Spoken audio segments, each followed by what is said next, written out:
Assalamualaikum warahmatullahi wabarakatuh. Salam sejahtera untuk kita semua. Selamat datang di podcast hari ini dengan tema yang sangat penting, yaitu What we can do to make PU better and stronger. Nah, kenapa tema ini relevan? Karena sebagaimana yang kita tahu, Kementerian Pekerjaan Umum punya peran vital dari jalan, jembatan, bendungan, hingga perumahan. Semua hasil pekerjaan di Kementerian PU hadir di kehidupan kita sehari-hari. Hari ini saya ditemani oleh 4 narasumber yang luar biasa. Yang pertama, Bang Samuel dari BPBPK Kalbar, kemudian Bang Sandi dari BPJN Kalbar, kemudian ada Kak Santi dari BPBPK Kalbar, dan yang terakhir Kak Sari dari BPBPK Kaltim. Kita akan berbincang dari berbagai sisi, mulai dari algoritma kebangsaan, peran Kementerian Pekerjaan Umum, tantangan, sampai bagaimana bela negara diwujudkan lewat pekerjaan sehari-hari. Yuk kita mulai. Nah, di segmen pertama ini, aku pengen tanya Bang Samuel dulu sih. Bang, kalau kita bicara algoritma kebangsaan, menurut kamu apa ya relevansinya antara algoritma kebangsaan dengan Kementerian Pekerjaan Umum? Kalau buat saya, algoritma kebangsaan itu adalah strategi yang menyampaikan nilai kebangsaan secara menarik. Nah, PU sendiri punya peran besar nih, karena setiap jalan, jembatan, gedung, sampai perumahan itu adalah salah satu bentuk nyata dari nilai Pancasila, yaitu gotong royong, keadilan sosial, dan persatuan. Jadi, infrastruktur itu bukan cuma fisik itu juga, tapi pesan kebangsaan ini. Baik, ada nilai gotong royong di situ ya, Bang. Nah, selanjutnya, Bang Sandi, menurut kamu, kenapa sih penting untuk mengaitkan algoritma kebangsaan dengan Kementerian Pekerjaan Umum? Karena infrastruktur itu kan menyentuh langsung kehidupan masyarakat. Misalnya nih, jalan di Kalimantan Barat, kalau rusak kan jadi harga pokok tuh naik gitu. Karena kan nggak ada akses tuh buat transportasi lewat sana. Terlebih lagi kan sekarang tuh kayak di Kalimantan Barat tuh jalan tuh ya udah jalannya cuma satu ada antar kota atau antar kabupaten gitu. Nah, kalau itu kita bagikan kan konten positif tentang bagaimana infrastruktur itu membantu rakyat. Nah, itu jadi narasi kebangsaan yang bikin masyarakat merasa negara hadir gitu. Jadi pesan kebangsaan bisa dikemas lewat cerita pembangunan gitu. Menarik sekali. Jadi, pesan kebangsaan dikemas lewat pembangunan yang nyata ya, Bang. Nah, Mm-mm. selanjutnya, kalau bicara tentang ASN pekerjaan umum, menurut Kak Santi, apa ya perannya dalam algoritma kebangsaan? Jadi ASN PU itu eksekutor nilai kebangsaan. Nah, saat kita bangun sekolah yang aman, kemudian jalan, rumah layak huni, sarana dan prasarana air minum dan sanitasi atau rumah sakit, itu sebenarnya sedang menguatkan persatuan. Kita bisa membagikan kisah ini di media sosial dengan cara yang inspiratif, bukan indoktrinasi. Jadi orang ini bisa lihat, oh ternyata infrastruktur itu bagian dari bela negara ya. Benar sekali. Kalau menurut Kak Sari gimana tuh, Kak? Oke, nah kalau menurut aku, ASN muda di PU juga punya peran yang besar nih. Kita bisa bisa bikin narasi baru lewat konten yang kreatif. Contohnya kayak video singkat tentang proses pembangunan bendungan atau postingan tentang tenaga kerja kita, tenaga konsumsi lokal yang tersertifikasi. Itu mengajarkan bahwa SDM kita juga hebat dan Indonesia bisa mandiri membangun. Jadi, algoritma kebangsaan bisa berjalan seiring dengan kerja nyata kita. Nah, benar sekali itu. Saya setuju sekali. Jadi, sobat bangsa, algoritma kebangsaan bukan cuma soal konten, tapi soal bagaimana kita menyampaikan cinta tanah air lewat karya yang nyata. Di Kementerian Pekerjaan Umum, caranya jelas, yaitu dengan menjaga integritas, membangun dengan kualitas, melibatkan masyarakat, dan terus berbagi narasi positif. Oke, kita masuk ke segmen selanjutnya ya, yaitu tentang tantangan untuk Kementerian Pekerjaan Umum. Menurut teman-teman sekalian nih, apa tantangan terbesar yang dihadapi oleh Kementerian Pekerjaan Umum saat ini? Mungkin bisa dimulai dari Bang Samuel. Kalau tantangan paling dasar ya pastinya integritas.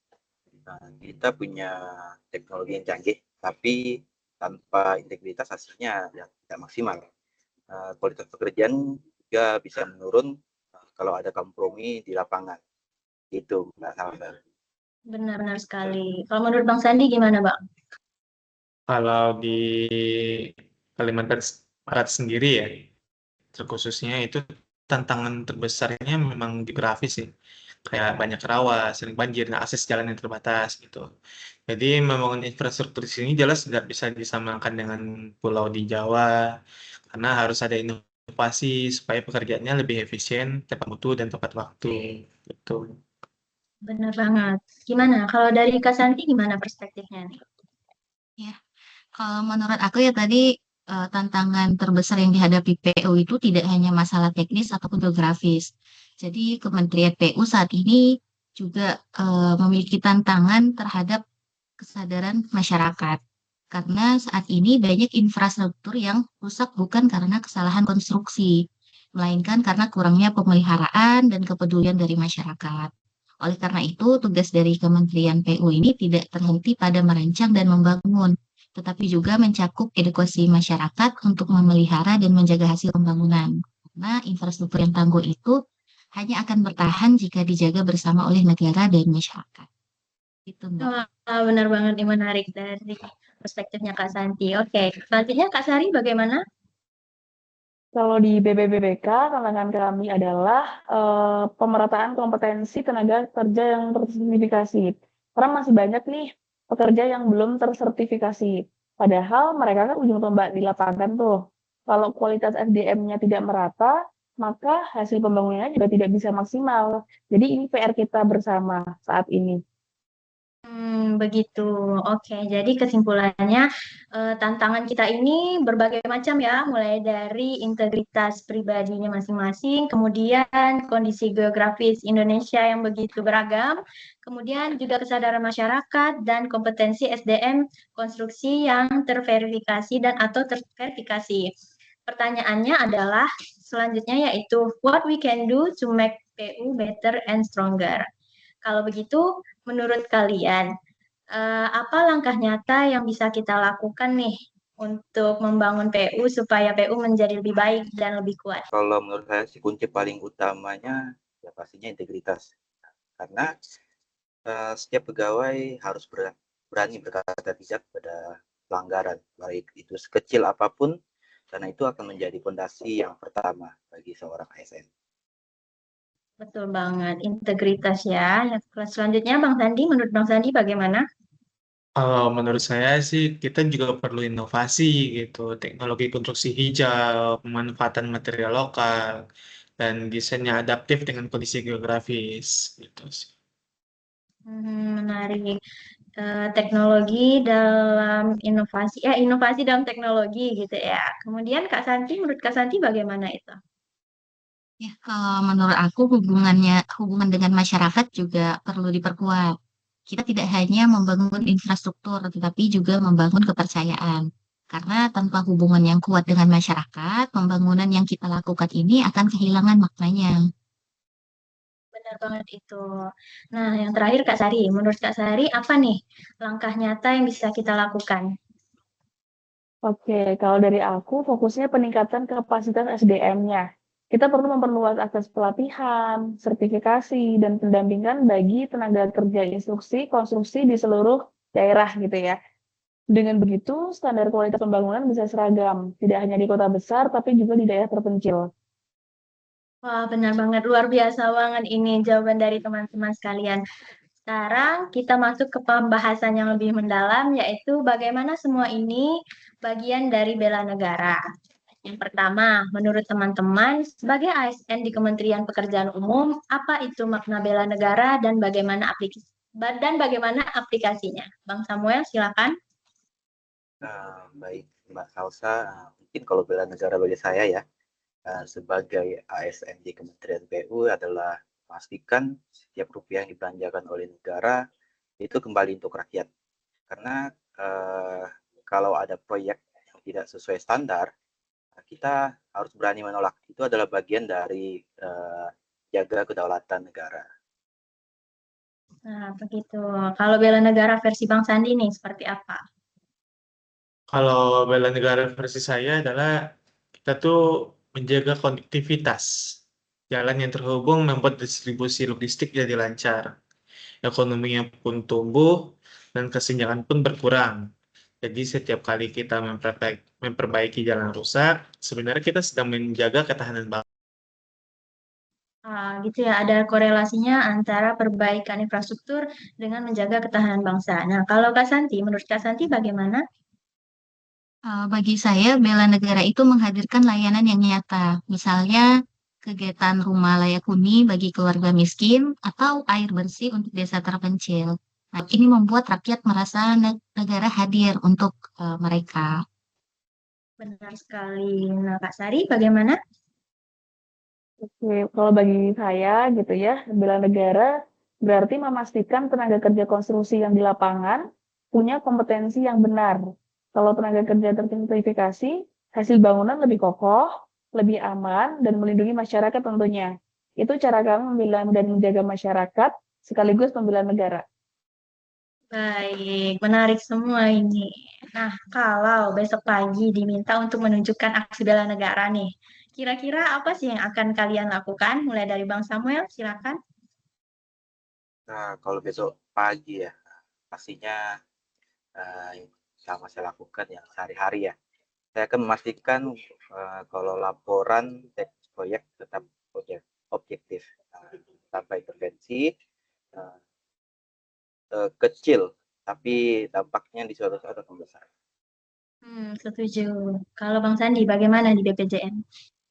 Kalau saya sih sambil jalan-jalan pagi ya, saya memprioritaskan ini sih, buat inspeksi jalan-jalan kecil yang rusak, agar tidak menjadi masalah besar ke depannya gitu.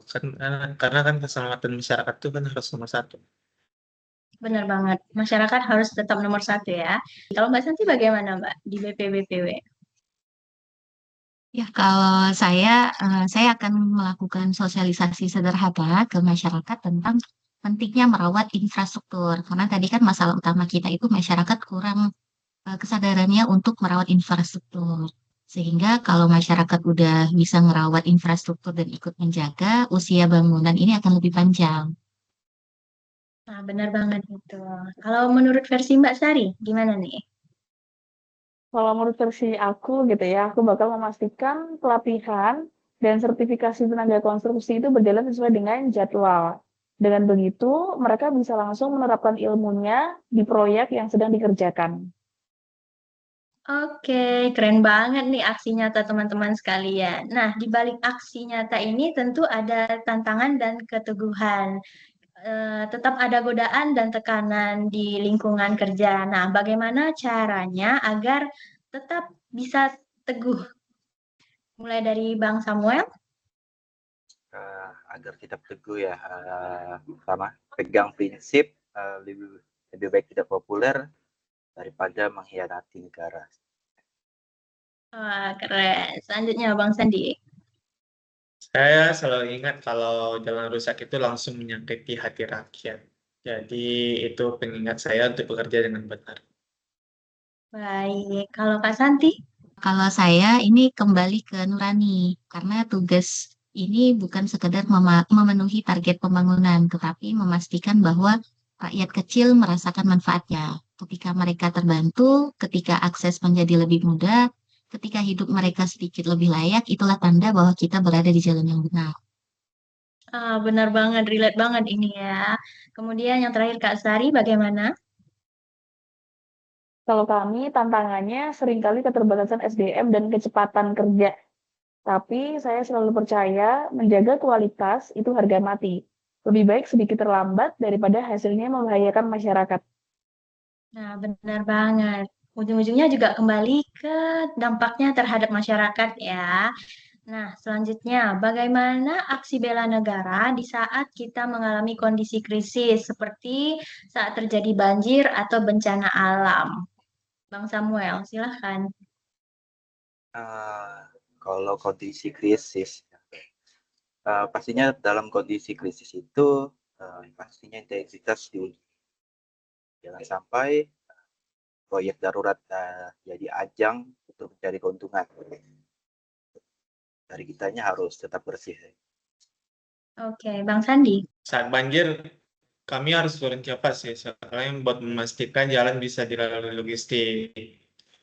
Itu bukan hanya tugas teknis, tapi tugas bela negara. Benar, Kak Santi. Kalau dalam situasi darurat, BPBPK ini akan memastikan tenaga konstruksi yang dikerahkan benar-benar siap. Mereka bukan hanya bekerja cepat, tapi juga tetap memegang standar keselamatan. Karena kalau asal-asalan masyarakat nanti yang akan jadi korban. Baik, selanjutnya kita masuk ke visi jangka panjang. Kalau bicara 5 sampai 10 tahun ke depan, menurut teman-teman sekalian, apa ya visi atau pandangan ke depannya mengenai bela negara di Kementerian Pekerjaan Umum? Silakan Bang Samuel. Eh, kalau apa ya, visi jangka panjangnya, BPBPK harus jadi lembaga yang dipercaya oleh masyarakat. Setiap bangunan publik harus jadi simbol keandalan negara. Baik, selanjutnya Bang Sandi, bagaimana? Kalau dari saya sih ingin jalan nasional di Kalimantan Barat itu kualitasnya setara dengan di Pulau Jawa. Itu bentuk keadilan pembangunan. Oke, kalau visi dari Kak Santi bagaimana? Kalau bagi saya ingin setiap rakyat miskin ini punya akses untuk sanitasi, air minum, dan rumah layak. Itu indikator negara yang kuat. Dan yang terakhir Kak Sari, gimana nih visinya? Visi saya dalam 10 tahun ini ya, semua tenaga kerja konstruksi di Indonesia itu minimal punya sertifikasi dasar. Kalau SDM kita kuat, hasil infrastrukturnya pasti akan lebih kokoh. Baik, benar banget ini. Nah, kira-kira nih, kalau misal kalian disuruh menyampaikan pesan untuk ASN muda, apa ya pesan yang ingin kalian sampaikan saat ini? Silakan mulai dari Bang Samuel. Jangan takut bicara benar, karena suara kalian penting. Oke, Bang Sandi bagaimana? ASN muda harus terus belajar teknologi baru. Jangan puas dengan cara lama. Benar. Kalau Kak Santi pesannya apa nih? Dekatlah dengan masyarakat, mereka sumber inspirasi dan motivasi kita. Semakin dekat kita, semakin jelas arah kebijakan yang berpihak. Benar banget. Nah, untuk Kak Sari, pesannya untuk ASN muda apa nih? ASN muda harus bangga jadi bagian dari Kementerian PU, jaga integritas, terus belajar, dan jangan lelah meningkatkan kompetensi. Wah, keren-keren ini pesan untuk ASN mudanya ya. Nah, selanjutnya untuk refleksi pribadi nih. Kira-kira kapan kamu semua merasa benar-benar melakukan aksi bela negara? Bang Samuel? Eh, Aksi bela negara ya. Mungkin saat saya menolak laporan yang tidak sesuai realita, itu berat, tapi itu adalah bentuk bela negara. Oke, Bang Sandi. Saya tanggap darurat banjir dan memastikan jalan tetap bisa dilewati. Saya merasa langsung menjaga rakyat. Oke, Kak Santi bagaimana? Kalau saya itu saat menyerahkan kunci rumah baru ke warga miskin. Itu saat melihat mereka tersenyum, itu bukti negara hadir. Oke, kalau Kak Sari bagaimana? Kalau saya saat melihat tenaga konstruksi yang kami latih bisa bekerja dengan aman dan profesional. Nah, saya merasa bahwa sudah berkontribusi ke negara, menjaga rakyat melalui peningkatan kapasitas SDM. Wah, keren-keren semua ini ya, aksi bela negara versi teman-teman sekalian. Tepuk tangan dulu boleh? Oke, kita sudah masuk ke tahap penutup. Dari diskusi panjang ini, bisa kita simpulkan bahwa what we can do to make PU better and stronger adalah yang pertama, menjaga integritas, yang kedua, berinovasi dengan teknologi, yang ketiga, mendekatkan diri kepada masyarakat, dan yang keempat, meningkatkan kompetensi SDM konstruksi. Semua itu adalah bentuk bela negara di Kementerian Pekerjaan Umum. Bela negara bukan hanya tentang angkat senjata, tapi juga bagaimana kita bekerja dengan sepenuh hati, menjaga amanah, dan memastikan pembangunan benar-benar untuk rakyat. Terima kasih untuk Bang Samuel, Bang Sandi, Kak Sari, dan Kak Santi. Semoga diskusi ini menginspirasi ASN di Kementerian Pekerjaan Umum maupun warga Indonesia dimanapun mereka berada gitu ya. Akhir kata, Assalamualaikum warahmatullahi wabarakatuh. Sampai jumpa di podcast lainnya. Bye-bye. Thank you. See you next time.